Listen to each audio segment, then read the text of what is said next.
우리 로마서 12장 3절부터 13절까지 같이 보겠습니다. 12장 3절부터 13절까지.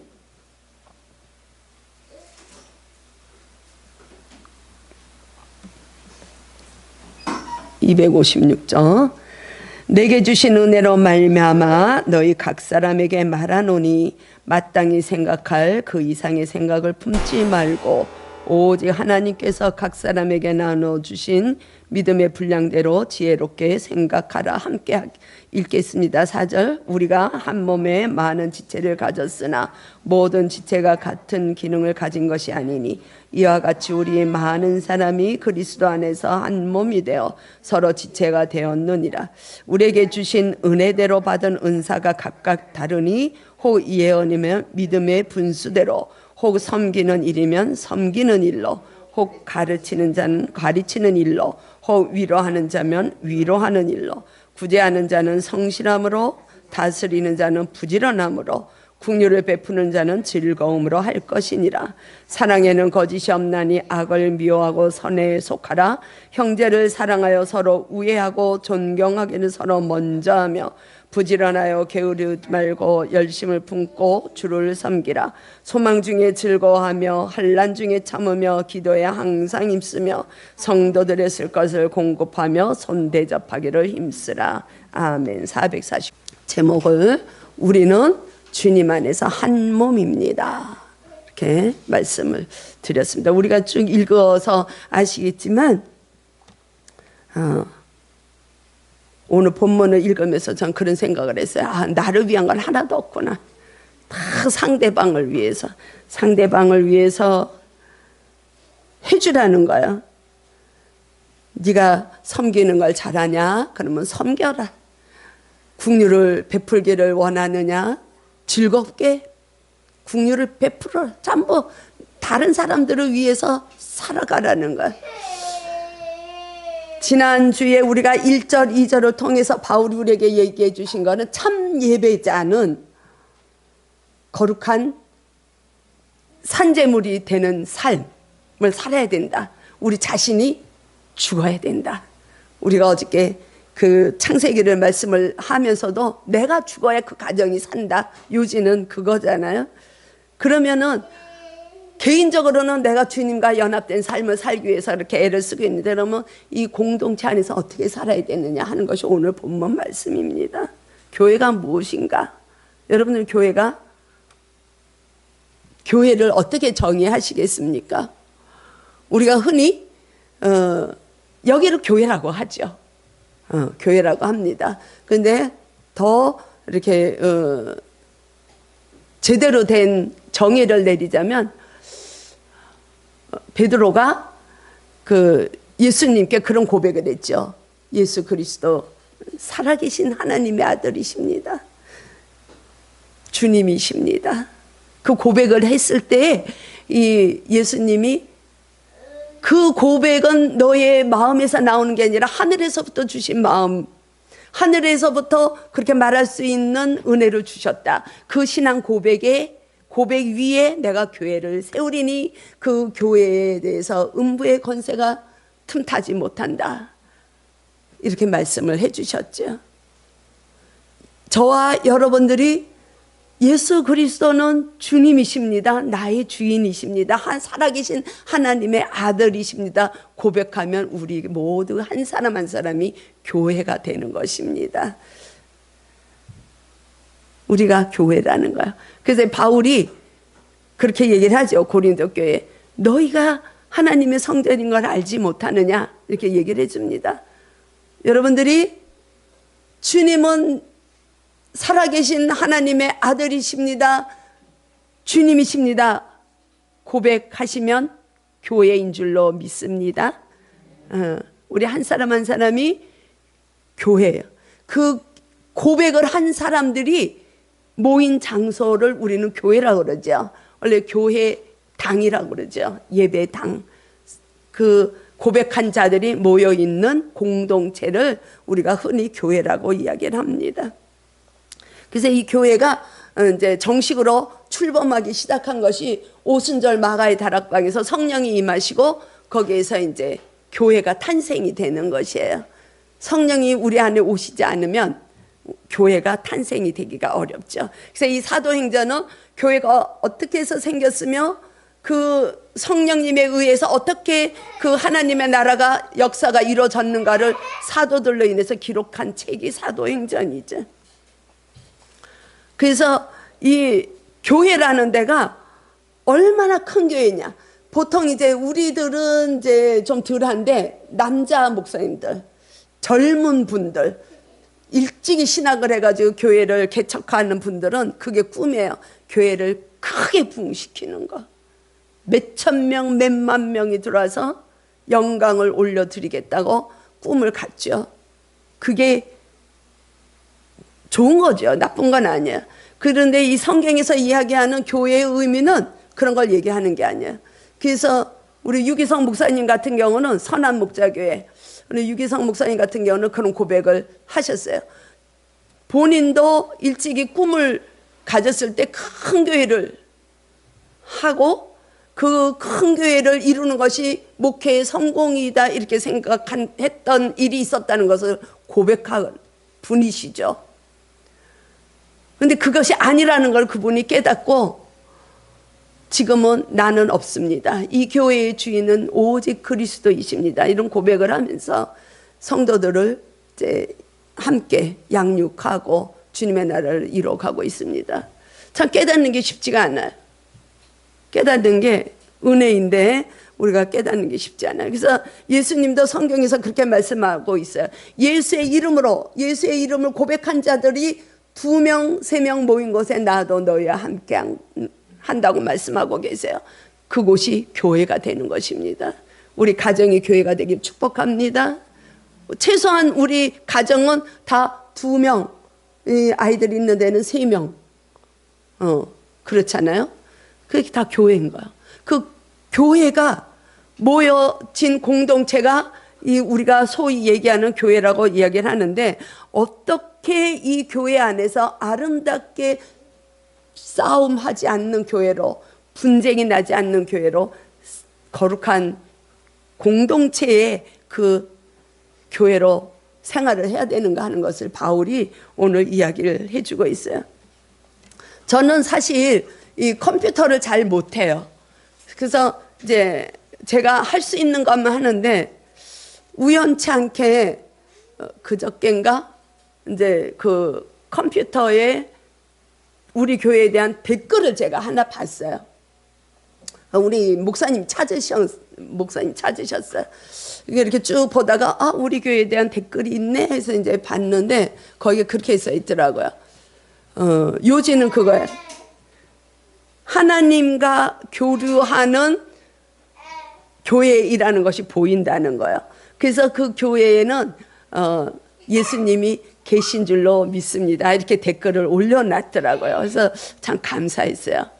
외부에서 우리 교회의 그 홈페이지를 보고 그분이 뭘 받는지 모르겠어요. 거기에 가면은 제 설교가 매주 올라가 있습니다. 그래서 저도 설교 끝나면 그 주에 다시 한번 들어요. 제 설교를. 어떻게 잘못된 게 있나? 잘못 전한 게 있나? 그러면서 제가 그걸 다시 모니터링 할 겸해서 보고 있는데, 그리고 매일매일 그 우리 지금 잠언 다음에 시편을 지금 매일매일 올라가고 있거든요. 카톡에도 올라가지만 우리 카페에 매일 올라가고 있습니다. 그걸 외부에서 저와 같이 기도하는 우리 기도하는 목사님, 부목사님과 강도사님과 권사님들 보고 있는 분들이 계세요. 그래서 참 감사했어요. 남이 볼 때 인정을 해야 된다는 거죠. 우리 가정에서의 삶이, 부부의 삶이 성공하기 위해서는 배우자가 나를 인정해 줘야 돼. 배우자한테서 인정을 못 받으면 굉장히 실족해요. 저는 그걸 굉장히 많이 봐요. 우리 남편이 저 때문에, 저의 까칠한 모습 때문에 굉장히 힘들어하는 모습을 굉장히 많이. 제가 오늘도 이렇게 성경을 지금 같이 봉독을 했지만 그 성경을 보면서 참 어렵구나. 참 어렵다. 모든 걸 다 해줘야만 되니까 어렵구나. 이게 바울이 오늘 이 말씀을 통해서 우리에게 주시는 말씀이에요. 5절에 보면 그렇게 말씀을 해주고 있습니다. 이와 같이 우리 많은 사람이 그리스도 안에서 한 몸이 되어 서로 지체가 되었다. 이 교회의 주인은 누구세요? 예수 그리스도세요. 예수님이 베드로가 고백한 그 신앙 고백 위에 교회를 세우겠다고 말씀하셔요. 내 교회를 세우리라. 내 교회의 주인은 예수 그리스도이신 줄 믿습니다. 그래서 우리 교회의 주인은 그리스도시지 목사도 아니고 권사도 아니고 장로도 아니야. 보통은 장로님들이 많이 교회를 건축하는데 힘을 보태고 많이 그 재정적으로도 힘을 보태죠. 우리가 잘 알지만. 그래서 어느 분이 그 장로님 시험을 보는데, 장로 권사는 시험을 봐야 되거든요. 그 시험을 보는데 인터뷰를 하는데 교회의 주인이 누구십니까? 라고 물어봤대요. 면접하시는 목사님이 물어봤대. 했더니 장로입니다. 그러더래요. 그분은 아마 내가 교회를 위해서 뭔가를 물질적으로나 뭐 교회를 위해서 많은 헌신을 하고 내가 관리를 한다고 생각을 하신 거죠. 장로 임직이 됐을까요? 안 됐을까요? 안 되는 거죠. 교회의 주인은 그리스도십니다. 우리가 이런 목사도 아니라는 거. 목사가 개척을 했습니까?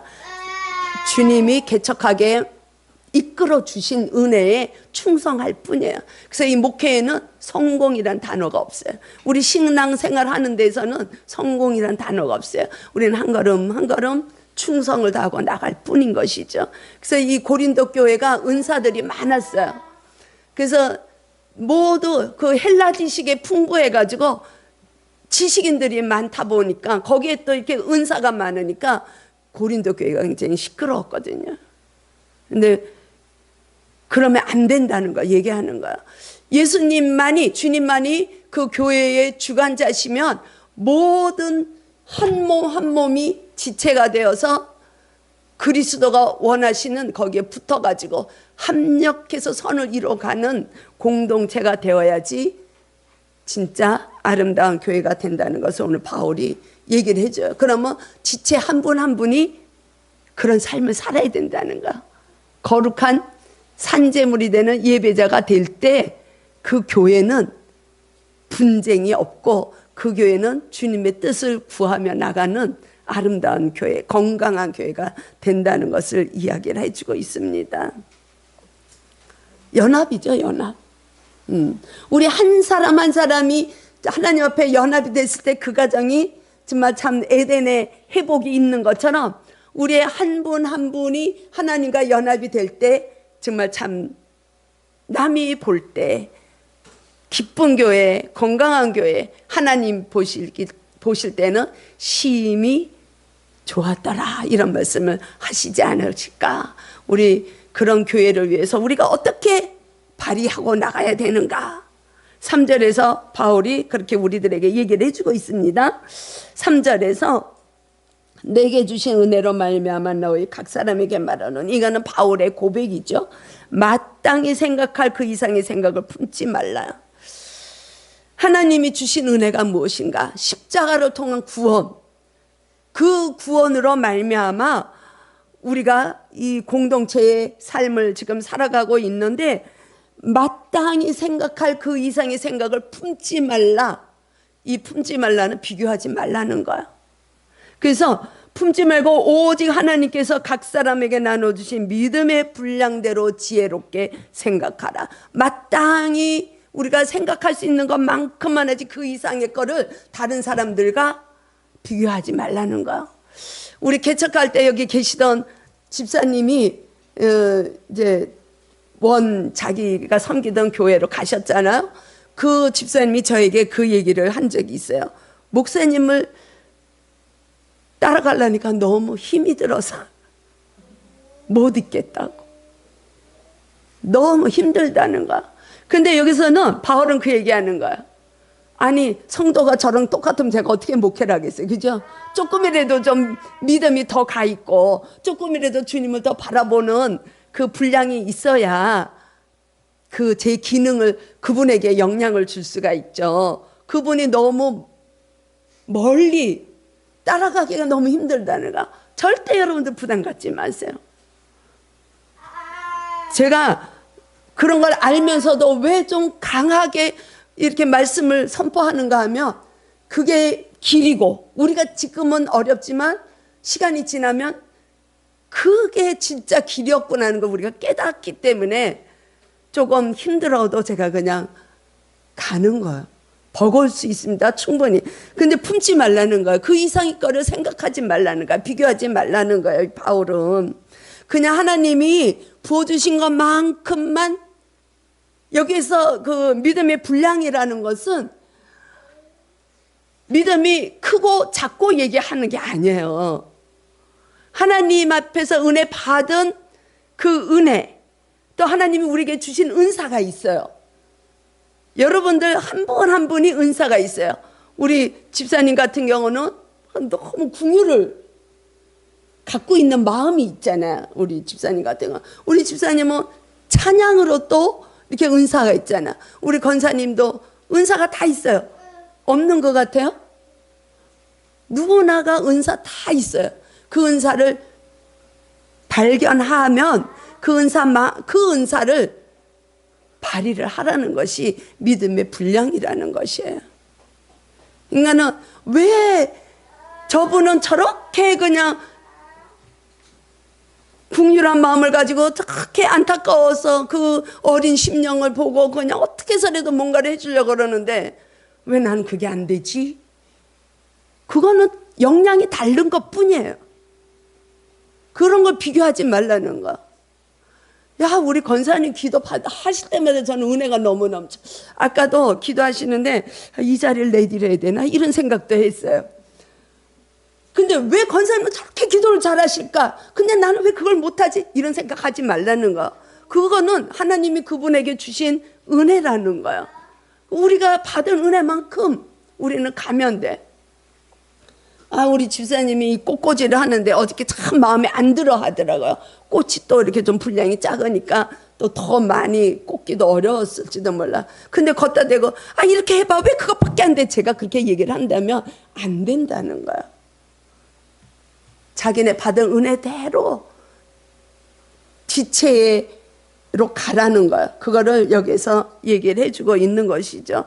그래서 이 바울은 교회의 이 공동체를 우리 사람의 몸으로 생각해서 비유해서 얘기를 해주는 거예요. 그래서 이제 고린도전서 12장이 있죠. 고린도전서 12장일 거예요. 거기에 보면은 우리 사람의 이 몸에 많은 지체들이 있죠. 눈이 있고 귀가 있고 코가 있고 발이 있고 손이 있고. 그런데 그 몸에서 필요하지 않은 게 하나도 없다는 거. 오히려 거기에서 제일 약한 부분이 요긴하게 사용된다고 이야기를 해주고 있어요, 바울이. 예를 들어서 우리 몸에서 가장 필요 없다고 생각하는 게 뭘까요? 발이 생각할 때 난 나타나지도 않고 냄새만 나고 난 발은 도저히 이 필요가 없을 것 같아. 나 이거 발이 그랬다고 내 몸에 발이 없다면 어떻게 되겠느냐 이 말이죠. 쉽게 얘기하면. 내가 정말 눈썹 하나까지도 기묘하게 정말 아주 그냥 얼마나 기가 막히게 우리가 창조가 되었잖아요. 근데 만약에 이 눈썹이 이거 뭐 티도 안 나고 이 작은 거 더군다나 속눈썹 같은 거는 보이지도 않는데 이거 필요 없어. 그러고 자기 기능을 안 한다면 우리는 어찌 살겠느냐 이 말이죠. 이 교회의 공동체를 바울은 그렇게 얘기를 해주는 거야. 이 교회의 머리는 예수 그리스도라는 거야. 예수 그리스도에게 몸으로 우리는 집사님, 성도님, 우리 지율이 건우까지 다 붙어 있어서 그들이 할 수 있는 역량을 다 발휘하는 것이 참된 교회에서의 삶이다 하는 것을 말씀해 주고 있는 것입니다. 아이들이 와가지고 선풍기 끄잖아요. 그건 그들이 할 수 있는 거예요. 그들밖에 할 수 있는 게 그거였죠. 어른들이 가서 선풍기를 끄겠어요? 그러면은 잘못된 거죠. 어른들이 그런다면. 근데 걔네들이 할 수 있는 거는 걔네들이 할 수 있는 건 역량을 발휘하는 거라는 거예요. 그럼 우리는 그냥 그거를 인정하고 가야 되는 거예요. 왜 지율아 너는 거기 가서 왜 왔다 갔다 해? 왜 우리는 이러면 기능을 다 발휘하지 못한다는 거예요. 그대로 있는 모습 그대로. 그게 믿음의 분량대로 우리가 발휘하고 우리가 역량을 나타내고 그렇게 오직 주님 안에만 붙어 있으라는 거야. 그냥 너무 감사한 것이 우리가 예전에도 보면은 그 카톡에서 보면 건우가 성경책 보고 있는 거 올려놓고 우리 지율이가 기도하는 거 올려놓고 아이들이 다 딴짓하는 것 같아도 그들의 마음에는 주님의 마음이 입혀지고 있다는 것을 믿으시면 좋겠습니다. 그래서 예수님은 아이들이 내 앞에 오는 거 막지 말라는 거예요. 그래서 우리는 걔네들이 무엇을 하든지 다치지 않으면 그냥 내버려둬야 돼요. 그래서 그게 지혜로운 생각, 각 사람에게 나눠주신 믿음의 분량대로 지혜롭게 생각하면서 가라. 이렇게 3절에서 바울이 이야기를 해주고 있는 것이죠. 나는 이제 들어왔기 때문에 아무것도 할 수가 없어. 나 같은 사람이 어떻게 교회에서 이런 일을 해. 절대 그런 마음을 가지면 안 된다는 것을 얘기하는 거예요. 그래서 4절에서 그렇게 얘기해 주고 있잖아요. 4절 5절 보시죠. 우리가 한 몸에 많은 지체를 가졌으나 모든 지체가 같은 기능을 가진 것이 아니니. 그게 이제 우리 개인적으로 봤을 때 많은 이 눈부터 발가락까지 만약에 발가락이 6개가 있다면 얼마나 힘들겠어요. 그런 거를 얘기해 주는 거야. 많은 지체를 가졌으나 모든 지체가 각각 기능이 같은 것이 아니다. 5절 이와 같이 우리 많은 사람이 그리스도 안에서 한 몸이 되어 서로 지체가 되었느라. 이해가 되시죠? 네, 그렇게 바울은 얘기를 해주고 있습니다. 그래서 6절부터 이제 8절을 보면 그렇게 얘기를 해주고 있는 거죠. 너희들이 각자가 받은 은혜가 무엇이냐? 예언을 받았느냐? 그럼 믿음의 분수대로 섬기는 은사가 있느냐? 아니면 섬기고, 가르치는 은사가 있느냐? 가르치고, 위로할 수 있는 누군가가 얘기하면 참 마음이 위로를 받는 그런 참 저분은 상담사가 되면 좋겠다 이런 느낌을 받을 때가 있잖아요. 그런 은사예요. 그게 다. 구제하는 자는 성실함으로, 다스리는 자는 부지런함으로, 긍휼을 베푸는 자는 즐거움으로. 중요한 것은 우리가 즐거움으로, 자원하는 마음으로 봉사를 할 때 기쁨이 오는 거죠. 억지로 하는 것이 아니라 주님이 주시는 마음으로, 주님이 주신 은혜로, 믿음의 분량대로 지혜롭게 할 때 우리는 아름다운 공동체의 삶이 된다는 것을 이 바울이 얘기를 해주고 있습니다. 우리에게 은사를 주신 것은 무엇이냐?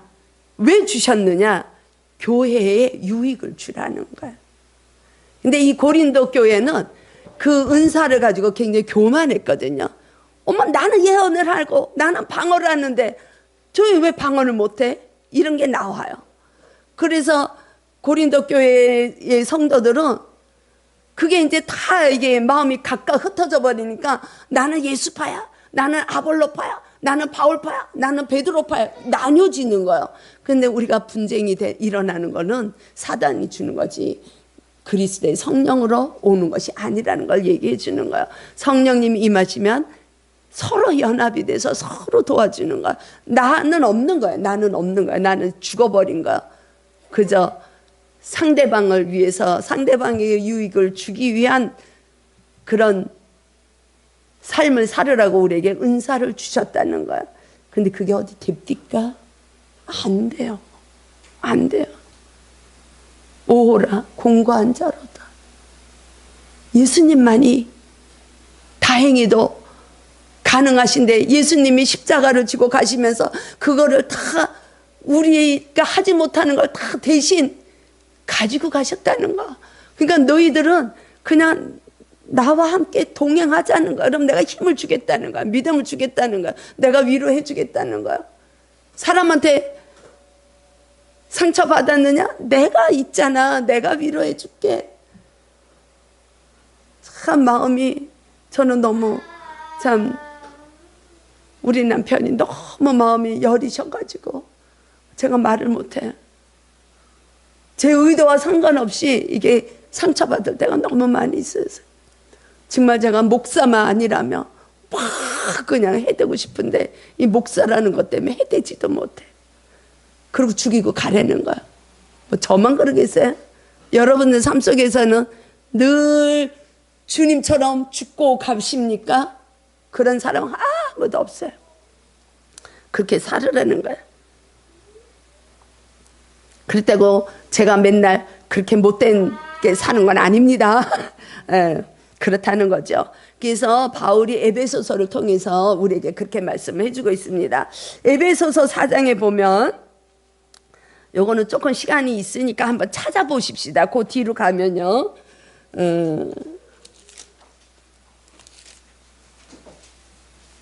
에베소서 4장 313쪽.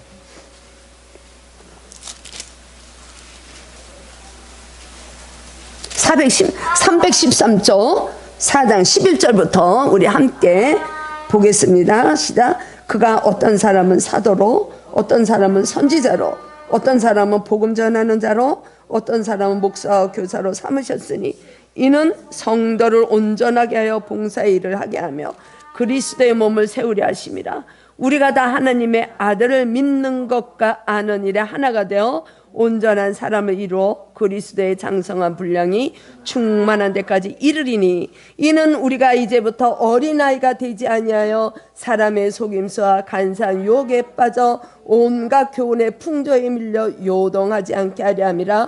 오직 사랑 안에서 참된 것을 하여 범사에 그에게까지 자랄지라. 그는 머리니 곧 그리스도라. 그에게서 온 몸이 각 마디를 통하여 도움을 받음으로 연결되고 결합되어 각 지체의 분량대로 역사하여 그 몸을 자라게 하며 사랑 안에서 스스로 세우느니라. 아멘.